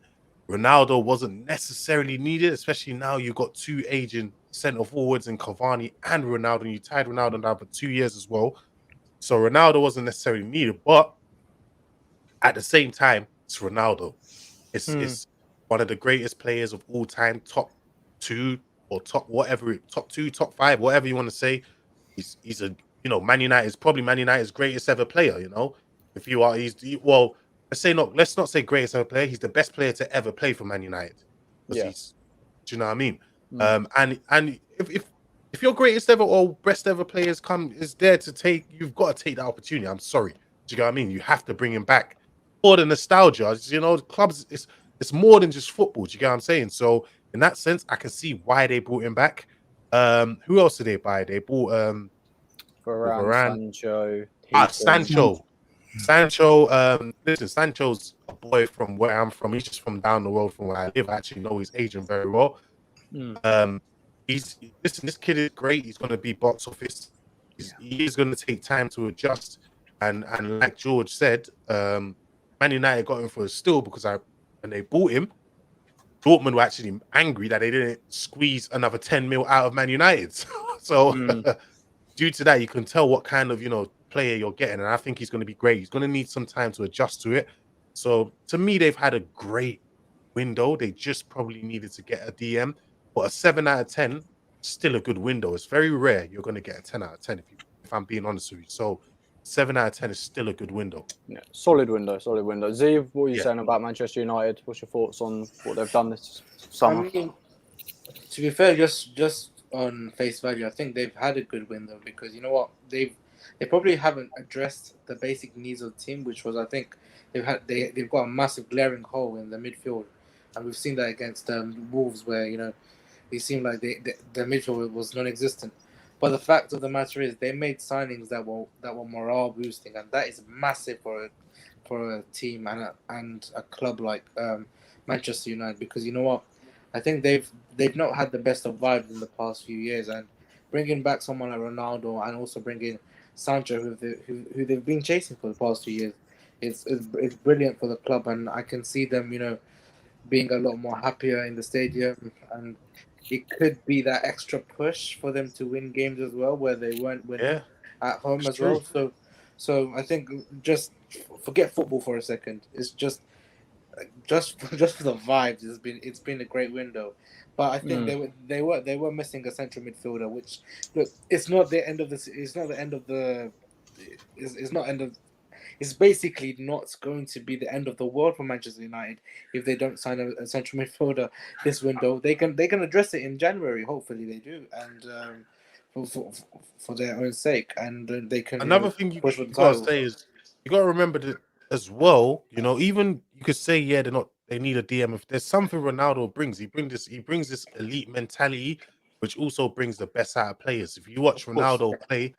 In every team he's played, even for Portugal, he just brings this. I don't know. Players, the best. Yeah, he tends to. How can I say it? Players tend to raise elevate their level too. Yeah, elevate their level, raise their level, or to his standard, because they want to prove to him how good they are. He brings that to a team, so that part of it as well is massive. It's massive. I'm just worried that we see the Wolves game on repeat, where when you look at their pivot options without McTominay, which is crazy to sound, but I think he's one of their most important players in the squad. Like, you look at that, the connection between attack and defense, there's just a glaring hole. And those pivot options, again, I assume that Pogba's leaving, you're going to leave their team, and so it was poor business not to extend him. And I just look at those midfield options, guys, and if there is an injury there, they're in trouble. And I just don't know if goals were their problem last year. So Z, what's your final rating, mate, for the I mean, Manchester United window? I'd give it a good solid 8. I think they've had, yeah, and I think they've done brilliant because it's not always just about the players you buy. It's also about giving the morale boost for the club, and I think that's something. For example, I think Arsenal failed to deliver for the fans. No one got out. No one could actually be excited to go to the stadium to see like a marquee player. We didn't give our club that. But Manchester United gave that to their fans, and I think they deserve their plaudits. And yeah, I mean that's why I would give it an 8. But it would be interesting to see the relationship between Ole and Cristiano Ronaldo throughout the season. I think they should have a good one. They used to play together. Yeah, just the whole tactics side. I'm pretty sure he's going to play together back in the day, man. Yeah. So Samuel, what are you saying about Manchester United in their window? Yeah, I was weighing up giving them an 8. I think I'm probably going to settle on a 7 in the end. I think a lot of the points made in terms of Ronaldo, I do think, if he plays as a 9, he's still an upgrade technically on what they have. And I also do think in terms of mentality, like Monster was right. I think what he could do for Greenwood, who I think his potential is like, limitless. If his mentality can rub off on the likes of Greenwood, then I think for that alone, it's probably worth the money. And I also think why I didn't probably give it an 8 was, like the boys said, in terms of a DM, I think maybe it's similar to like managing expectations, as I said, with Arsenal, because I wasn't prepared for it to be such a long-term project. I was a bit disappointed with our window. I think for Man United's window, it's kind of the opposite, where they have a real chance to go for the title. So you go all out in terms of addressing all your glaring weaknesses. And for me, centre mid was such a pivotal position. And for them not to do that was, I think it's going to cost them their real shot at the title this season. So for that alone, I'm probably going to give it a 7 as opposed to an 8. But I think the Dan James deal as well is like really good, considering he was a fringe player. Yeah. No, I agree. I do have some problems with Manchester United summer. My first one is I'm a fantasy man, and I've got Bruno in my fantasy, so they've just bought Ronaldo, which has pissed me off. So who's going to be scoring my penalties now? It's going to be Ronaldo taking them. But it's also, I look at the Manchester United window, and their most important player to get that window was a DM, and they didn't get it. And I think Man U, they've done the classic Manchester United thing on look at the flashy toys, look at the kind of flashy kind of prizes instead of looking at what they needed. I remember looking back in 2016, they laughed at Liverpool for getting people like Mane, and they were like, we went and got Pogba, and we went and got Zlatan Ibrahimovic. And it's not always about what's the best thing out there, what's actually best for you need to look at. And I don't think Manchester United have done that. I agree. Jadon Sancho is an amazing deal, probably the best bit of business done this summer. But not getting a DM over, getting Cristiano Ronaldo, great business because they're going to make a lot of money off of him, a lot of shirt sales, and they're going to bring a lot of fans back to watching Manchester United. But on a sense of actually how they play, they didn't need another outlet striker. They had that already. They didn't need that. They needed a DM. They needed a backup right back for Wan-Bissaka, and they didn't get what they needed to do. So if I was rating Manchester United's window, I probably would rate it because, again, as well, actually, another thing, they extended Phil Jones's contract. So if that doesn't put them down by at least a point or two, then I don't know what will, because that is dreadful, them doing that again. That guy is stealing a living at Manchester United. So I would probably give Man U's window, I'd say about a 6 out of 10 as well. I'd say 6. So who have we got left? In Tottenham, Man City? Which one do you want to do next? Tottenham? Sure. Let's do those. Let's do Tottenham. I'm not very objective with them, unfortunately. But look, I was worried about them going into the window. Paratici, as a sporting director, in terms of what he did at Juventus, I was very worried about how he would come in. I'll be honest with you. I felt he did really poor business, at Juventus. He was responsible for a lot of the money issues that they had left, really. But he came in and, they did some pretty decent business. I've got to be fair to them. When you look at it, Romero's one of the best defenders in Serie A. What he did with Atlanta, and that team, by the way, is just excellent. But I think that's a very good purchase. I think it was a little expensive, if I'm really being honest with you. about what he's maybe actually worth. But I feel like you nitpick there. Maybe that's the rival in me really, kind of hammering them for no reason. The young DM that they got, Made Sar, he's excellent. Somebody I've really looked at for a while. I think that's their best bit of business, if I'm really being honest with you. And then Brian Gill, who's an excellent prospect. I don't know if he'll actually translate well to the league. I think he'll have a really big adaptation period, but he's a very good prospect nonetheless. So they got a couple of really good players. And then when you keep Harry Kane and you actually think what the window ended up being, as opposed to maybe what the window was theorized to be, I actually think if you keep Kane like that with their additions, they've probably got a 7 out of 10 window for myself. I mean, I still think they could have done some more, but Kane staying was huge. And I don't know if it's the right call. I'll be honest with you. I think maybe I'm in those weird positions where I would have kind of accepted the huge bid and done a rebuild. I think that would have maybe been better for their long-term future. But right now, you look at that squad with Kane supplemented by Gill, supplemented by Romero. I think Sarr is actually not going to play for them. So while a great purchase, he won't be in the squad for the Premier League. He's gone on loan, yeah. Yeah, and so they probably needed another midfield option, if I'm being honest, as well as a center back for me, in addition to Romero. But looking at that squad, it was pretty decent business, and it could have been a lot worse. So probably a 7 out of 10, regretfully. 7 out of 10. Chris, what are you saying for Tottenham? I think maybe an 8 out of 10, 7, 8 out of 10, because they did get, I think Aurier left on the last day. He did. Yeah. Sissoko left for like 3 million to Watford. Joe Hart left. Alderweireld left, and I think they got the money for Foyth, so like 14 mil. And then they kept Kane after refusing 150 million bid, I think it was. And then they got like very good young talents in Gil and Romero, and that Sarr deal. It's like our Saliba deal. Maybe they handle it better than we did, but he goes back on loan. But they did sign him, and he's a very good player. I think it's a 7, 8 out of 10 just because they kept one of the best strikers in the world, even though that 150 mil bid came in. And they have certain players that will help them in the future. So I think it's a 8 out of 10. I'll give them 8 out of 10. Monster, you probably hate Spurs as much as we do. What do you think about their window, what they've done? Yeah, I can't lie, man. I do hate Spurs, for many reasons. One of them being I did trials at the academy and they rejected me, but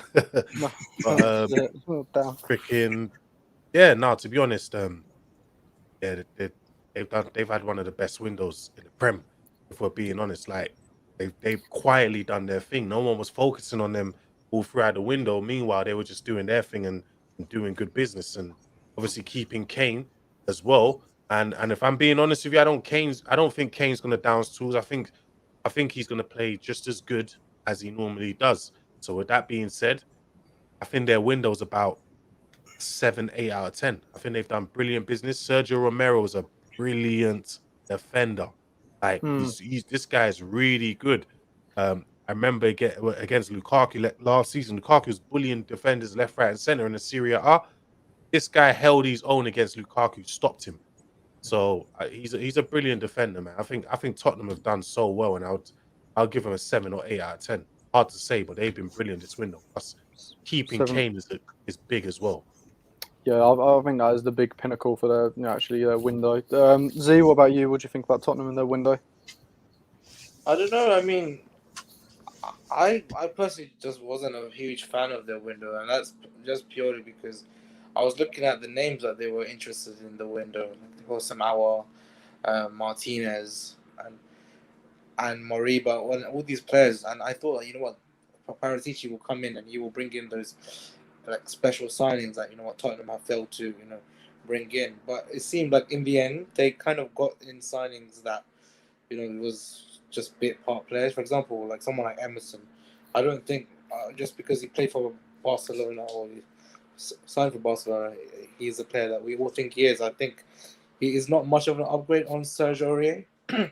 And then on top of that, they obviously brought Romero in, and I think he's a good signing, but again, he doesn't really improve their team massively in my opinion. And I think the best thing that they could have done was probably keeping Harry Kane, because he would have been the best thing like the team needs, and I don't think he's very replaceable at the moment of time. So yeah, I mean, I would give it a 6. To be fair, I can't. I wouldn't have. I would have only given it a high if they were able to complete something like a Hussam Aouar or a Martinez. To be fair, You don't Okay, you don't yeah. think you don't think if he came to Arsenal, he'll be your best defender, Romero, that is. Romero. No, I don't think so. I don't Who, think not at this who would moment you of rate time. better than him? Gabriel's better than Romero. That's bias, man. That's bias. A big statement. That You is got- definitely like. Oh, I'm gonna be honest with you, bro. Your best centre back last season was David Luiz, bro. Like, I'm sorry. Like, Romero's better than Gabriel, bro. Like, on the real. I don't know. I think Gabriel had a lot of injuries with COVID, and I think maybe on the balance of his consistency over the season and what Romero did with Atlanta, you could probably. But mate, I'm telling you, Gabriel is a serious central defender. I think the way I know how good Gabriel is because I wanted him at Chelsea before he went to Arsenal. Remember watching us against him a couple of seasons ago in the Champions League, and he was brilliant. Obviously, he's a left footer. He's balls over the top as well. David Lewis-esque. But when he came to the Prem, just looking a bit flunky. I don't know. He got a player of the month first 3 months in a row, but as I said, he had COVID after that, so he did go on a downhill spiral. I think it'll be interesting to see this year if he can stay fit, what he can actually do across a whole season if he doesn't get obviously contract COVID again. But Samuel, what about you? What's your thoughts on the Tottenham window?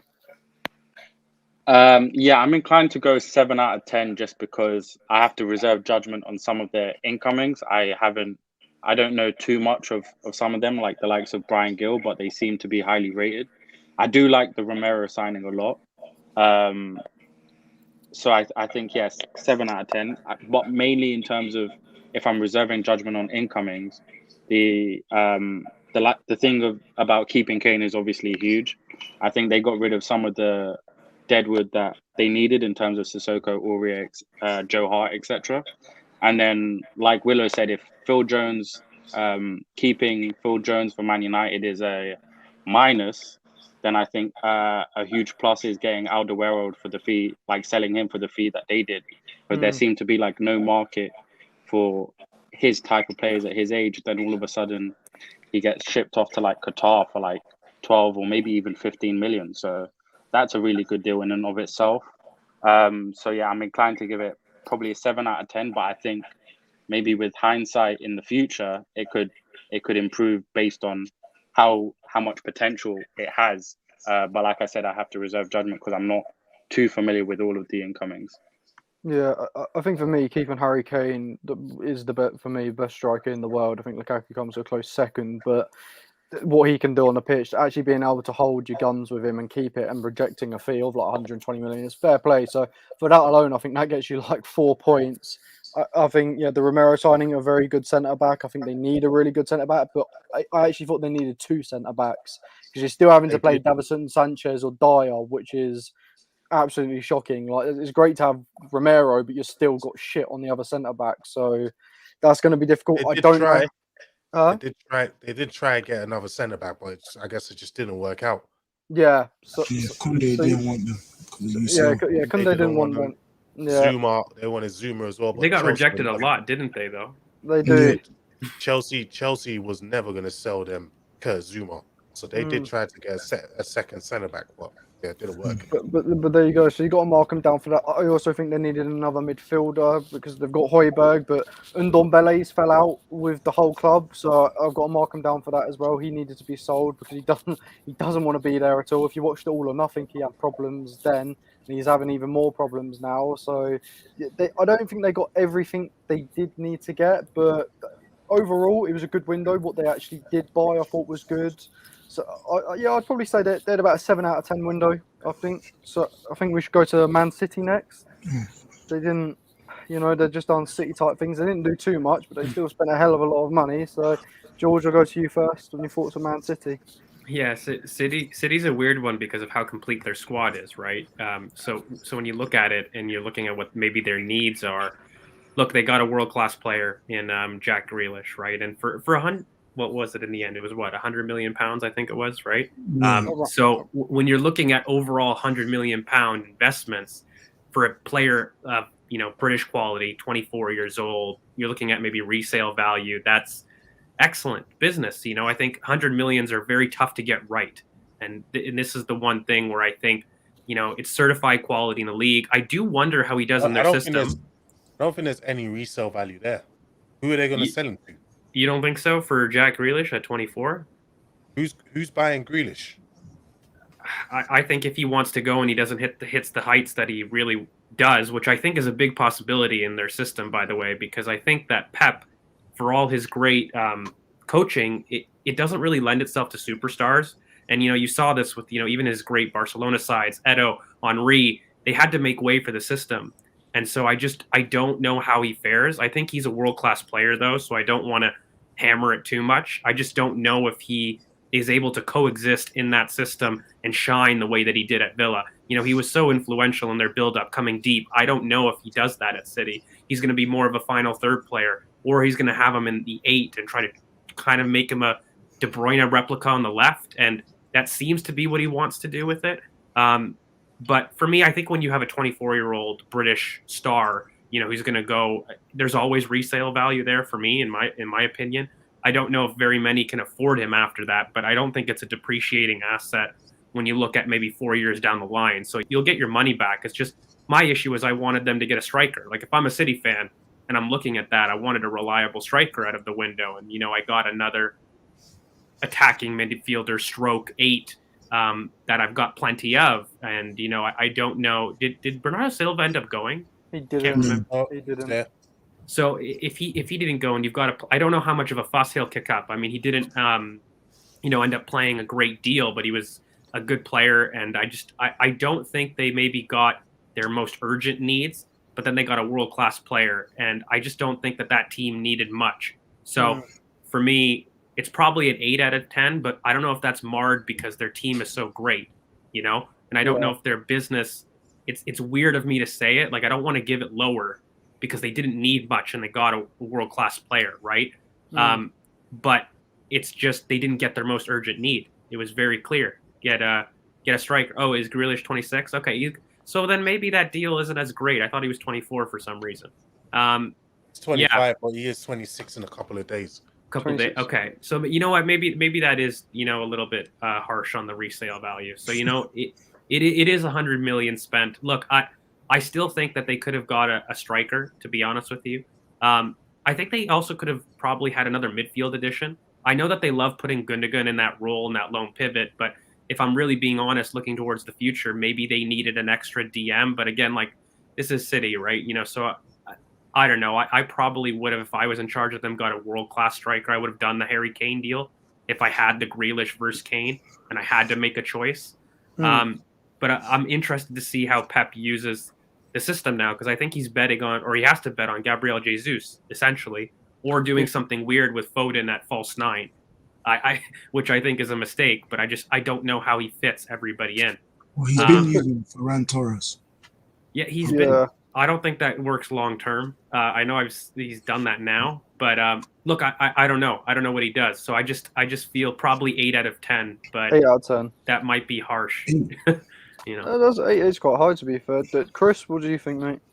Well, they made one signing, one sale, and stuff's happening with Mendy. So I think they should have got a left back. They probably missed out on Ronaldo, but it looked like Kane was their main man, and they missed out on him as well. I think they really should have went for Nuno Mendes and not let him go to PSG for that £34 million. But and they re-signed Fernandinho for 1 more year. So I think they needed like a striker, a left back, and maybe a midfielder. But signing someone for 100 million, the minimum you can get is a 6, 7 out of 10. 6, 7. But they really barely did any business this summer. But they were in the headlines a lot. But they sold someone for 7 mil and bought someone for 100. So yeah, they really 6, 7 out of 10 just because they broke the transfer record. Okay, Monster, what do you think about City's window? Your direct rivals really now for the league this season. It's to me it was poor. Yeah. And the reason why I say it was poor is wants versus needs, isn't it? I Man agree. City mainly, to me, they needed maybe a left back. They needed, well, they did need it's not maybe, they needed a left back. They needed, could say a DM, but okay, they've re-signed Fernandinho, fair enough, you can forego that one, innit? They 1000% needed a striker, a proper number 9. Yeah. But instead, they went and bought Jack Grealish, who they don't need in the squad. Jack Grealish is not really going to bring you goals. He's not going to score as many goals as the guys you already have there. So he's not going to score as many goals as Sterling or Mahrez or what's the other guy's name? What's his name again? Bernardo Silva. Bernardo Silva. He's not scoring any more goals than any of them. So why would you go out and waste 100 mil and sign him? You've got to put all your eggs into a striker. Do you get what I'm saying? So to me, they failed completely in that department. And Grealish is not going to get as many goals as he's just not a goal scorer. So with that being said, I think it was an average window for them. They should have got a striker. They failed in that sense, and it was just to me, it wasn't a good enough window for them. So what's your rating? I would say a 5.5. 5.5. 5.5. Yeah. Okay. They even rushed the Grealish thing, because there was like a clause in his Aston Villa thing by like August the 10th. You can grab it for 100 million. After that, they can do whatever. So they rushed it for that last week. I think as well, they realize. I think they've kind of thought to themselves, "Oh yeah, we've lost out here with Lionel Messi," because I feel in terms, if they had known, because obviously Messi had already agreed to Barcelona, but then obviously the La Liga stopped him from going there. I think if Man City it's not their fault, but possibly if they had waited a little bit more and Messi became available, I think he would have gone with them over PSG. Yeah, I think you're right. Probably, yeah. I think you're good. But yeah, unfortunately that didn't happen. 5 out of 10 or 5.5 out of 10. Z, what do you think about Man City's transfer business this summer? Yeah, I mean, I have to give it a 5 out of 10 as well. I mean, I was hoping that they'd get a striker, whether that would be Harry Kane, even Ronaldo or Haaland. I don't know. I mean, they should have brought in a striker in, but it seems like he's trying to project Fernand Torres into a strike position. So I think that's his choice, isn't it? So, but yeah, I think that they might just end up short in that position, and they might have to address it in January or next summer. I don't know. I'd have to give it a 5 out of 10. I don't know how Pep gets away with it, though. Honestly, how does he go into the season with even just one striker? I don't know, man. By spending hundreds of millions on every other player. Samuel, what do you think? I think I agree with most of what Chris was saying. He said a lot of the points that I was going to make. I think, however, I'm going to be more harsh than most people and give it only like a 3. I think the 3 is just the Jack Grealish for 100 mil. But as has already been discussed, it's not a need. And for me, again, like I said, with maybe Arsenal and Man United's transfers, I'm also looking at it in terms of what are the expectations. And for me, for City, having just lost the Champions League final, I'm fully expecting them to look at doing something that can help them overcome, like a Chelsea, or really, if you're looking at it, you're looking over the channel and seeing what PSG are doing. So for me, they haven't addressed their striker need, and they haven't even addressed like a left back, which for me also, like, for example, seeing Nuno Mendes go to PSG when they've already like obliterated the transfer window as it is, and you actually need like a left back. Yeah, for me is quite poor. So I'm going to give it only a 3 out of 10 based on them not really signing anyone that they genuinely needed. And I can see them maybe getting to the final of the Champions League, but realistically they need to win it because they've completed the Premier League at this point. And I don't see Jack Grealish helping them win a Champions League personally. So yeah, 3 out of 10 to be honest. 3 out of 10. I think really City this summer they needed a left back because off the field shenanigans for one of them, but then you've got Zinchenko and you've also got Cancelo, both play there, but they're both makeshift. So I really do think they needed a left back. But you've also got to look like Sergio Aguero has gone for a free to Barcelona this summer.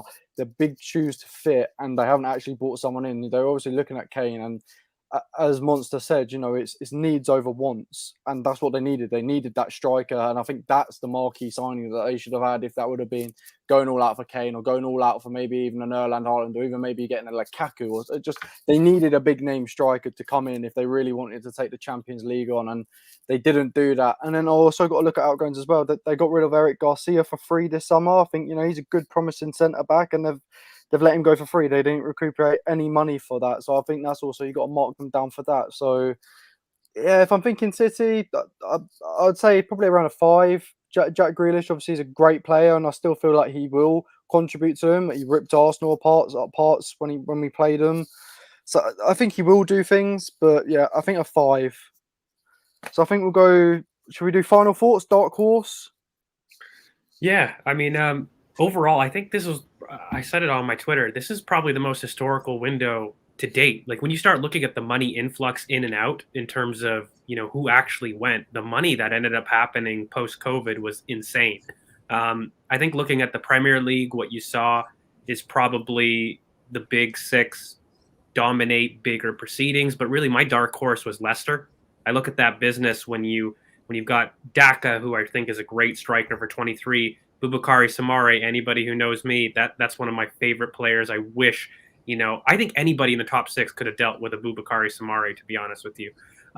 He was probably what most of us are looking for. We wanted somebody to move on from Xhaka. Chelsea, you probably would have loved that, to complement Conte, United. Lampard's person, I thought Chelsea were going to buy him because Lampard personally spoke about him in January, I think it was 2020 or 2019, I can't remember. Personally spoke about him. This kid's mustard. Like he's one of my favorite players. I've really watched him well. And then, Ryan Bertrand for free is solid business with Vestergaard, who I think when you find out, what happened with Fofana, they replaced so quick and so well. And then, of course, you have like Ademola Lookman, on loan. So I think in general, for their capacity, they were my dark horse about the probably having the best window, arguably with Spurs, if I have to be fair and objective, but I just can't really give it to them. I think maybe just to end it, I'll make it on an Arsenal, and just because that is the channel here. I think it was a window for building blocks for the future. I think we know, at least on this channel, where we're at and what we're competing. We're in a different boat to a lot of the top teams. We're looking to get back to where we need. I think that, Mikel has a very interesting next couple games, not months, but games, to really get things back on track because we're really struggling over here. I still believe very much in him in terms of what he's looking to do with our system and our buys, and I'm very interested to see how things play out. But we've got a tough next couple months looking. We got a great run of games that really need to start going through. I think maybe to touch on Chelsea, since you're here, Monstar, I think you guys have a very good chance at the title. I see it very much as a 2-horse race of you and City, and then really third as a significant level below that. With arguably Liverpool or Manchester United kind of, battling it out between them. But I feel as though you guys, your title challenge depends on your need to switch to a back 4 or not, and if that need crops up in the middle of the season. But in general, I think you guys have like an excellent coach and really great build-up structure. So Lukaku will get you out of holes. But overall, tough one for us Arsenal fans. But I think it was just really interesting looking at the Premier League where we thought COVID would dominate the market, and I don't think it did. It kind of exploded into life where, again, like I said, it was historically the most money that's been spent. You look at the number of £100 million players and assets that have moved. It's crazy. Messi moving, what PSG did in general, Lukaku, Grealish. It's been nuts. It's been nuts. By the way, Lukaku did cost less than 100 mil, just saying. Yeah, 97, right? And change. But yeah, I think in all, if I was probably, you Monster, I'd be very confident about the league just because in terms of what City did, they didn't really address their biggest needs. My only fear if I was you trying to be objective is do you switch to a back 4 and is it pushed? Because if you do, that could, hurt a title challenge. Whereas I feel as though City, their title challenge is hurt already from not getting a striker. So it really depends on how that plays out because we know their consistency. And yeah, I think that's essentially it for me. Monster, what's your final thoughts and dark horses? I don't think there's a dark horse personally. I think it's straight Chelsea, City, Liverpool, and United. I don't think anyone's going to come out of the woodwork from those four to win this Prem. Because I've even watched Leicester. I've watched them. They're not, even though they've got all those amazing players, they're not that good. Do you get what I mean? I feel like the rest of the they haven't Prem performed. No, they haven't. Yeah, I feel like the rest of the Prem have kind of, we know how they play now. Like you're not really showing us anything special anymore. Do you get what I mean? So not really afraid of Leicester, Tottenham. I just don't. They are top of the table right now. And they're doing well, but they're gonna drop off at some point. But obviously, from Chelsea and Man City's perspective, those two teams are just, they showed it. They were the best two teams in Europe last season. Obviously, Chelsea winning the league, Man City winning the Chelsea winning the Champions League, Man City winning the league. Two of them meeting in a final as well, and they blowing every other team out of Europe. Obviously, Liverpool. You saw Chelsea against Liverpool, even with with 11 against 11. We were just so much. We were the better team. We were the better team. 10 against 11. Still, they couldn't break us down, and even with that, Chelsea still had two of the best chances in the second half with 10 men. Do you get what I mean? So Yeah. it has to be City or Chelsea. I am kind of scared of City because City are just capable of. They got the coming up with this- pedigree, don't they? Yeah, they can come up with this 18 game, 17 game winning run that could just catapult them to the top of the table and take them all the way. So that's the only thing I'm worried about. But when I'm just looking at obviously the Chelsea team, it's just in the Prem right now, there's just no team as good. There just isn't. Well, that's fair enough. Chris, what about you? What's your final thoughts on dark horses? For me, I hate to say this, but I think Chelsea getting Lukaku just guarantees them goals that they didn't have last season. They weren't conceding because a lot of their games was a 1-0 and then finish. But getting someone who can guarantee 20 league goals minimum in Lukaku, probably, it does make it a 2-horse race. I really hope they don't win it. I really hope they don't. I really couldn't handle a Chelsea win, but I think they might win it. But yeah, like in terms of the window, I think Palace did well in comparison to what they normally do. Leicester did very well. Villa did decent with like Buendia and Bailey and stuff like that. But yeah, I think Arsenal's signings weren't necessarily for now, even though they'll improve us now. I think in 2 years maybe we'll reap the benefits of all the signings. I think Liverpool probably had the worst window of everybody, and yeah, United are probably getting a bit closer in terms of goals and names, but they really need a DM before they challenge for any trophy. That's Yeah, fair enough. A blue team will win the league. A blue team will win the league. Well, Yeah. let's all. Man City are obviously we would prefer Man City, but that's the way it is. Z, what about you? What's your final thoughts? It's been a weird window because I feel like the top of the window, a lot of the team financially due to COVID, they weren't being able to make the signings they wanted, and then now we saw a massive domino of a domino effect just purely based on the signs of Lukaku and all the other players like Grealish and stuff. So I don't know. It's only been good that have the money, and for the teams that haven't been financially making much money during COVID especially, they've not been able to make the sign. I think we're going to see a bigger gap probably in the Premier League as well now, where we'll probably see like the top 6 probably be levels away from the rest of the league, really, in the Premier League especially. I don't know if you guys agree with that, but it's just the way I see it, really. So. No, that's fair enough. And Samuel, mate, we're coming to you. Final thoughts? Yeah, so I think in terms of dark horse, I would say I do just have a sneaky feeling that Spurs, a lot of their signings will come good. like I said, I do reserve judgment on some of them, but I don't know. I do feel like a lot of their business was good business, and it seemed like a different strategy completely to maybe some of the signings that they would have gone for in previous windows. And I also think Nuno, even though it wasn't their first choice and they had like technically a bit of a shocker in terms of getting rejected from certain managers, I think he will be good for them as well. So I would say maybe they're a dark horse. And like Chris said, I think Palace have done some really good business. I do like the look of Conor Gallagher, even though it's just a loan, and Elise I really like a lot as well. So with them, between them two and even like Anderson, who had some big performances for Fulham last season, I think Palace have done a good job in terms of maybe the personnel, but I don't know if, although it pains me to say, I don't know if Vieira is the one to be the manager that can help them reach their potential. So yeah, I'd say probably between Spurs and Palace for this season.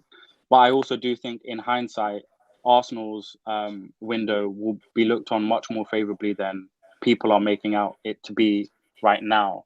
In terms of the long term, I do think all of these players can really come good. Like I said, I like them individually as players, even though I would have liked a bit more experience for the now as well. And I think, in 4 or 5 years' time, when they're all entering their prime at the same time, a lot of these players will be part of Arsenal's core, and hopefully what I think can be a successful core. So, those are probably my final thoughts. I think my dark horses for this window, I think Leicester, just because it's smart, but it's just classic Leicester, smart business. Samare, Daka, it's just smart business and what Leicester do, and they do it every single year. So, and they've been overachieving for years. So I think they're just going to carry that on. But I think apart from that, I think we've covered everything really quite well. I think the real winners of the transfer window, I think we could all agree, is PSG. They're the ones that have won the transfer window. I just want to big up Dan, who came on earlier, and Man is hot, and Samuel as well for coming on. Monster, big shout out to you for coming onto the channel for the first time as well. Thank you, mate. Definitely. I don't know if you want to shout out your YouTube and your Twitter. Yeah, it's just Monster CFC on literally everything. Monster CFC. Monster CFC. Samuel, I don't know if you want to shout out your Twitter, mate. Yeah, so it's at Amuel_7. It's there. I've added it onto my display, so anyone who wants to follow me, I follow back most Gooners as well. So yeah. Good shit, bro. Good shit. What about you, George? CK, you got anything to add, mate? Before I don't follow back most Gooners. Fair enough. Yeah, Ball Over Passion on TikTok. Pure CKK on Twitter. Pure CK. George, you can just find me GeorgeV_AFC. Thanks for sticking with us. It was a long one, but I hope everyone had a good time with us breaking down everything. It was a long one. Yeah, follow us on BOP Footy on Twitter. Get us to 600 subscribers as well. We're loving the love at the moment, guys. So thank you for helping our channel grow. But get us to 600 as soon as possible. Like, share, subscribe, all of that good stuff. Thank you very much for joining us. My name is Willow, and I think that's it. Over and out. Cheers, lads. Peace.